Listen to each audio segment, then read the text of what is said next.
Mister ladies viewers அனைவருக்கும் வணக்கம். நான் doctor Nithya, Siddha physician.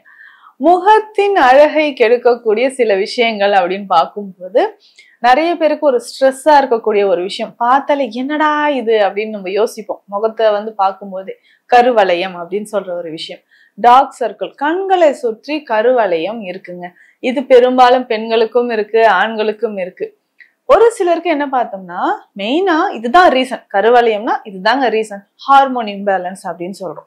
Harmonium, நான் நல்லா தாங்க சாப்பிட்றேன், நல்லா தூங்குறேன், தூங்காதவங்களுக்கு, டிப்ரெஷன்ல இருக்கவங்களுக்கு தானே கருவளையம் வரணும். அப்படி இருக்கும்போது எனக்கு ஏன் அப்படின்னு பார்த்தோம்னா இந்த ஹார்மோன் இம்பேலன்ஸ் இருக்கு. ஒரு சிலருக்கு ஹார்மோன் இம்பேலன்ஸ் இருக்கும் பொழுது நமக்கு ஒரு அறிகுறியாக இது ஏற்படுதுன்னு சொல்லலாம். ஸோ சிம்டம்ஸ் நமக்கு தெரியுது. முக்கியமாக தைராய்டு, பிசிஓடி இருக்கக்கூடிய நபர்களுக்கு இருக்கு. இதை தாண்டி பார்த்தோம்னா நமக்கு முக்கியமான ஆர்கன் நம்ம உடல்ல லிவர் அண்ட் கிட்னிஸ், இது ரெண்டுமே பாதிப்பு ஏற்படும் பொழுது நமக்கு கருவளையம் அப்படின்ற ஒரு பிரச்சனை இருக்கு. ஸோ இப்ப கருவளையம் அப்படின்னு சொல்றது நம்ம உடலின் மொழி அப்படின்னு நம்ம எடுத்துக்கலாம்.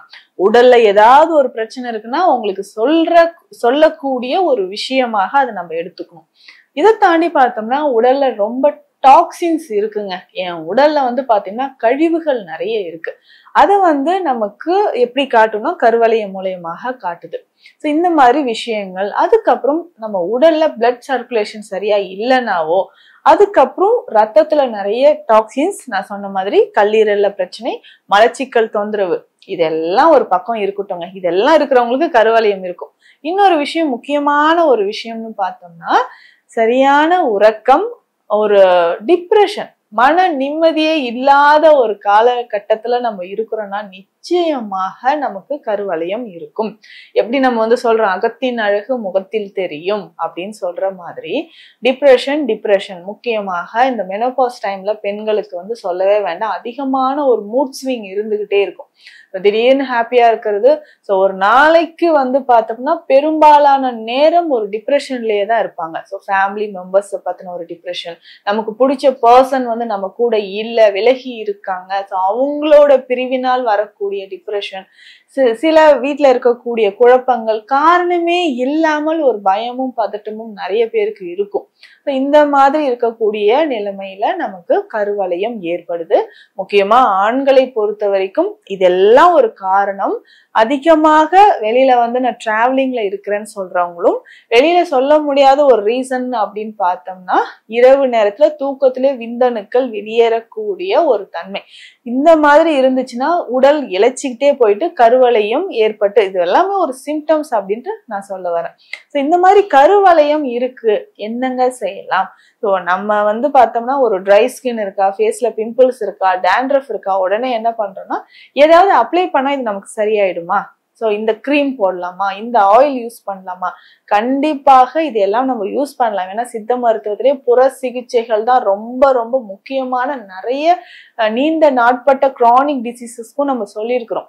எவ்வளவுதான் நம்ம எக்ஸ்டர்னல் யூஸ் பண்ணாலும் இன்டர்னலா நம்ம சைட் பை சைட் கிளென்ஸ் பண்ணிக்கிட்டே வரணும். ஸோ அப்போ external medicine plus internal medicine ரெண்டுமே ஒரு சேர நம்ம எடுக்கும் போதுதான் எந்த ஒரு பிரச்சனைக்குமே நமக்கு முழுவதுமான ஒரு தீர்வு கிடைக்கும். ஸோ இரவு நேரத்துல தூங்கும்போது இந்த கிரீமோ இல்ல இந்த ஆயில் இது எல்லாமே நம்ம யூஸ் பண்றது இருந்தாலும் குறையிற மாதிரி இருக்கும், திரும்பவும் வருது.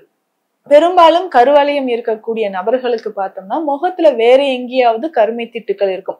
வாய் சுத்தி கருமை நிறத்துல இருக்கிறது, மூக்க சுத்தி கருமை நிறம், கழுத்தை சுற்றி அப்படியே கருப்பா ஒரு லைன் வரைஞ்ச மாதிரியே இருக்கும், ரொம்ப டார்க் சர்க்கிள் இருக்கிற மாதிரி. இது அக்கந்தோசிஸ் நைகரிகன்ஸ் அப்படின்னு சொல்ற ஒரு கண்டிஷன்.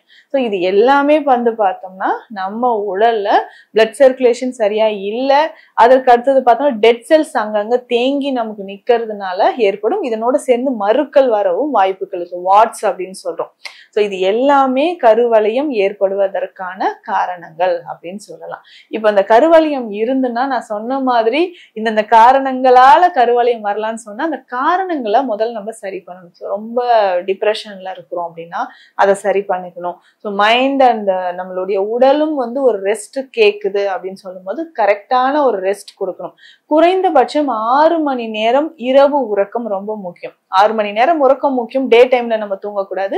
இரவு நேரத்தில் அந்த 6 மணி நேர உறக்கம், சரியான உறக்கம் ஒரு இருக்கும்போது நமக்கு கருவளையம் அப்படின்றது குறைய ஆரம்பிக்கும். சேம் டைம் நமக்கு உள்ள இருக்கக்கூடிய டாக்ஸின்ஸ் ரிமூவ் ஆகணும். ஸோ கருவளையம் இருக்கக்கூடிய நபர்களுக்கு பார்த்தோம்னா உடல்ல வேற எங்கேயாவது வந்து இந்த மாதிரி டார்க் பேச்சஸ் வந்து இருக்கிறத நம்ம பார்க்கிறோம். ஸோ அண்டர் ஆர்ம்ஸ்லயோ இல்ல இடுப்பு பகுதியிலயோ கால் மூட்டுக்கள், இந்த மாதிரி மூட்டுக்கள் இருக்கக்கூடிய பகுதியிலயோ வந்து பார்த்தோம்னா நமக்கு வந்து டார்க் பிக்மெண்டேஷன்ஸ் வந்து நம்ம பார்க்கிறோம். ஸோ இதையும் நம்ம வந்து சரி பண்ணிக்கணும். ஸோ கொஞ்சம் கொஞ்சமாக நம்ம பிளட்டை வந்து எப்படி பியூரிஃபை பண்ணலான்றத நான் சொல்றேன். மெயினா கருவளையம் இருக்கக்கூடியவங்களுக்கு இது ரொம்ப சிறந்ததாக இருக்கும் அப்படின்னு சொல்லலாம். இதுல முக்கியமாக பார்த்தோம்னா சீரகம் நமக்கு மிக சிறந்த ஒரு மருந்துன்னு சொல்லலாம். இதுல 2 சீரகத்தை நம்ம எடுத்துக்க போறோம். ஸோ 1/2 ஸ்பூன் அளவுக்கு சீரகம், 1/2 ஸ்பூன் அளவுக்கு பெருஞ்சீரகம் அப்படின்னு சொல்லக்கூடிய சோம்பு. இது ரெண்டுமே நம்ம என்ன பண்ண போறோம்னா தண்ணீர், இரவு நேரத்துல தண்ணீர்ல நல்லா ஊற வச்சுட்டு காலையில அதை பாயில் பண்ணி அதை அப்படியே அந்த தண்ணியை குடிக்கணும். அதுல இருக்கக்கூடிய சீரகம் சோம்பு ரெண்டையும் நல்லா சவைச்சு அதையும் சாப்பிட்டுருங்க. ஸோ அதை வந்து வடிகட்டி எடுக்க வேண்டாம். எதுக்காக சொல்றேன்னா அதுல ரிச் ஃபைபர் கண்டென்ட் இருக்கு. ஸோ குடல் பகுதியில் இருக்கக்கூடிய கழிவுகள் வெளியேறுவதற்கு நமக்கு இந்த சீரகம், முக்கியமாக இந்த பெருஞ்சீரகம் பயன்படுது. ஸோ காலையிலே எம்டி ஸ்டொமக்ல இந்த சீரகம் கருஞ்சீரகம் ரெண்டும் சேர்ந்து கொதிக்க வைத்த தண்ணியை நம்ம குடிச்சுக்கிட்டே வரும்போது உடல்ல முக்கியமாக குடல் பகுதி, கல்லீரல் தொடர்பான பிரச்சனைகள் இருக்கு, டாக்ஸின்ஸ் நிறைய இருக்கு, மெட்டபாலிசம் ரேட் வந்து குறைவா இருக்குன்னா அதை சரி செய்யறதுக்கு நமக்கு பயன்படுது. ஸோ தொடர்ந்து இந்த சீரக தண்ணீர் குடிச்சாலே உடல்ல வந்து ஒரு நல்ல ஒரு மாற்றம் வந்து தெரிய ஆரம்பிக்கும். அதற்கு அடுத்ததாக பார்த்தோம்னா ரொம்ப சிம்பிளா நம்ம ஃபாலோ பண்ணக்கூடிய விஷயம் புதினா. புதினா அப்படின்னு சொல்லக்கூடிய இந்த விஷயம் நம்ம வந்து பெரும்பாலும் ஏதாவது உணவுகள்ல வந்து சேர்த்து சாப்பிடுவோம். தனியாக இந்த புதினா சாறு மட்டும் நம்ம பயன்படுத்திட்டு வரும்பொழுது உடல்ல இருக்கக்கூடிய கழிவுகள் நமக்கு வெளியேற ஆரம்பிக்குது. எப்படிங்க இந்த புதினா சாறு நம்ம எப்படிங்க பயன்படுத்தலாம் அப்படின்னா ரொம்ப சிம்பிள். புதினா இலைகளை வந்து ஜூஸ் மாதிரி போட்டு எடுத்துக்கோங்க. இது வந்து நல்லா திக்கா, இந்த ஜூஸ் வந்து ஒரு 60 ml போதும்.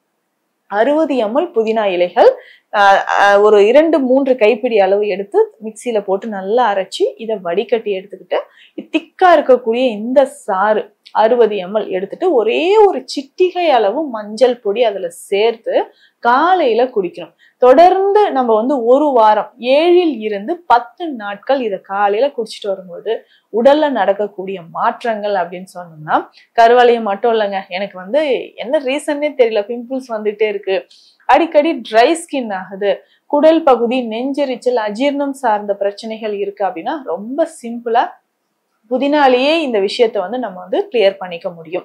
ஸோ இதை தாண்டி நம்ம சித்த மருத்துவத்தில் பிளட் பியூரிஃபிகேஷனுக்காக நிறைய விஷயங்கள், நிறைய மூலிகைகள் இருக்கு. ஸோ இதை வந்து நம்ம பயன்படுத்திக்கலாம். உதாரணத்துக்கு சொல்லணும்னா நம்ம வந்து ரத்த சுத்தி சூரணம் அப்படின்ற ஒரு மெடிசனே இருக்கு. ஸோ இது வந்து நீங்க சித்தா மெடிக்கல் ஷாப்ல கேட்டீங்கன்னா கொடுப்பாங்க. ஸோ ரத்த சுத்தி சூரணம் பேர்லயே இருக்கிற மாதிரி தோல் சம்பந்தப்பட்ட நோய்களா இருந்தாலும், மூட்டு வலிகள், நுரையீரல் சம்பந்தப்பட்ட பிரச்சனைகள், பெரும்பாலும் நம்ம உடல்ல ஏற்படக்கூடிய நிறைய நோய்களுக்கு காரணம் கழிவுகளின் தேக்கம். இந்த கழிவுகள் வந்து நம்ம உடலை விட்டு கம்ப்ளீட்டா வெளியேறணும்னா இந்த ரத்த சுத்தி சூர்ணம் வந்து நமக்கு பயன்படுது. இதை எப்படி நம்ம பயன்படுத்தலாம்னா ஒரு 2-3 கிராம், ஒரு 1/4 டீஸ்பூன் அளவுக்கு போதும். நல்ல கசப்பு சுவை இருக்கக்கூடிய ஒரு மருந்து, அதுவும் நான் சொல்லிடுறேன், கசப்பாதான் இருக்கும். இதை சாப்பிடும்போது நமக்கு நிறைய பெனிஃபிட்ஸ் கிடைக்கும். சுகர் பேஷண்ட் சாப்பிடலாம், பிபி இருக்கா, கொலஸ்ட்ரால் இருக்கா, மலச்சிக்கல் தொந்தரவு இருக்கா, நம்ம உடல்ல இருக்கக்கூடிய டாக்ஸின்ஸ் கழிவுகள் வெளியேறணுமா, இந்த மருந்தை தாராளமாக சாப்பிடலாம். இதுல பெரும்பாலும் வந்து பார்த்தோம்னா நிலவேம்பு இருக்கும், மலைவேம்பு அப்படின்னு சொல்லக்கூடிய மூலிகையும் இதுல சேர்ந்திருக்கு, கருஞ்சீரகம் இருக்கும், அருகம்புல், கோரை கிழங்கு. இந்த மூலிகைகளுக்கு எல்லாமே வந்து பார்த்தோம்னா பிளட் பியூரிஃபயர் அப்படின்ற ஒரு ஆக்ஷன் இருக்கு. ரத்தத்தை சுத்திப்படுத்தக்கூடிய ஒரு தன்மை இருக்கிறதுனால இந்த சூரணத்தை நம்ம வந்து தண்ணீர்ல கலந்து ஒரு நாளைக்கு 2 வேளை பயன்படுத்தும் பொழுது நம்ம உடல்ல இருக்கக்கூடிய கழிவுகள் அத்தனையும் நமக்கு வெளியேற ஆரம்பிக்கும். கொஞ்சம் கொஞ்சமாக கருவளையம் மட்டும் இல்ல, முகத்திற்கே வந்து ஒரு க்ளோயிங் கிடைக்கணும் இல்லையா, ரிங்கிள்ஸ் மறைய ஆரம்பிக்கும், இது எல்லாமே மறையும்.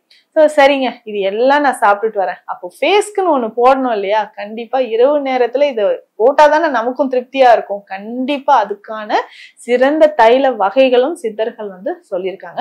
நான் சொல்ற இந்த தைலம் ரொம்ப சிம்பிளா பயன்படுத்தி வச்சுக்கோங்க. ஒரு 50 ml நீங்க ரெடி பண்ணி வச்சாவே போதும். ஒரு 2 மாதங்களுக்கு நம்ம வந்து பயன்படுத்திக்கலாம். இதற்கு என்னென்ன தேவை அப்படின்னு பார்த்தோம்னா, தேங்காய் எண்ணெய் வேணும், ஆலிவ் ஆயில், இது 2 மட்டும் போதும். இதுல சில மூலிகைகள் மட்டும் நம்ம சேர்க்க போறோம். என்னென்ன மூலிகைகள் சேர்க்க போறோம் அப்படின்னு நான் சொல்றேன். இதையும் ஃபாலோ பண்ணிக்கோங்க. ஒரு ஸ்பூன் அளவுக்கு சீரகம் நம்ம எடுத்துக்கணும். 1 ஸ்பூன் அளவுக்கு சீரகம் இதுல போட்டுட்டு, 1/2 ஸ்பூன் அளவுக்கு மஞ்சள் அதையும் இதுல சேர்த்துக்கணும். 1/2 ஸ்பூன் அளவுக்கு கடுக்காய் பொடி. இது எல்லாமே நம்ம ஒரு 100 ml ஆயில் தானே ப்ரிப்பேர் பண்ண போறோம். அதனால கொஞ்சம் 1/2 ஸ்பூன் 1 ஸ்பூன் அளவுக்கே நம்ம எடுத்துக்கலாம். ஸோ கடுக்காய் பொடி ஒரு 1/2 ஸ்பூன் அளவுக்கு எடுத்துக்கணும். அருகம்புல் பொடி ஒரு 1/2 ஸ்பூன். ஸோ இது எல்லாமே தண்ணீர் விட்டு நல்லா அரைச்சிக்கணும். ஸோ சீரகம் மட்டும் நம்ம எடுத்துக்க போறோம். மீதி எல்லாமே நல்லா அரைச்சி அம்மியில வச்சு கூட அரைச்சி இந்த எண்ணெயில போட்டு நம்ம காய்ச்ச போறோம். நல்லா இது காய்ச்சி எண்ணெயோட வரும்போது ஸ்டவ் ஆஃப் பண்ணிட்டு ஒரே 1 கிராம் குங்குமப்பூவை இதுல அப்படியே தூவி விட்டுறணும். ஸோ சூடா இருக்கும்போது அந்த குங்குமப்பூவை தூவி விட்டுட்டு 1 நாள் முழுவதும் அப்படியே விட்டுருங்க. அதுக்கப்புறம் இதை ஃபில்டர் பண்ணி எடுத்துட்டு இந்த ஆயில் நம்ம வந்து நைட்ல நீங்க வந்து யூஸ் பண்ணிக்கலாம். சீரம் மாதிரி யூஸ் பண்ணிக்கலாம். கண்களை சுற்றி எங்கெல்லாம் ஃபேஸ் அண்ட் நெக் ரெண்டுமே கூட நம்ம வந்து யூஸ் பண்ணிக்கலாம். இரவுல நல்லா மசாஜ் பண்ணிக்கிட்டே வரும்போது சருமத்திற்கு வந்து ஒரு பொலிவான ஒரு சருமம் வந்து நமக்கு கிடைக்க ஆரம்பிக்கும். ஸோ நாளடைவில் இது பயன்படுத்திட்டு இன்டர்னலா நான் சொல்லக்கூடிய இந்த மெடிசனும் ஃபாலோ பண்ணிட்டு வந்தோம்னா கொஞ்சம் கொஞ்சமாக நமக்கு வந்து ஒரு நல்ல ரிசல்ட் வந்து கிடைக்க ஆரம்பிக்கும். கருவளையம் அப்படின்னு சொல்றது ஏதோ ஒரு ப்ராப்ளம்ங்க. இது கருவளையம் போகவே இல்லைன்னு நீங்க நினைச்சீங்கன்னா உடலுக்குள் நிறைய பிரச்சனைகள் இருக்குன்றத தெரிஞ்சு நான் சொன்ன மாதிரி சில விஷயங்கள் ஃபாலோ பண்ணுங்க. நல்ல பலன் கிடைக்கும். மீண்டும் அடுத்த பதிவில் சந்திக்கலாம். நன்றி.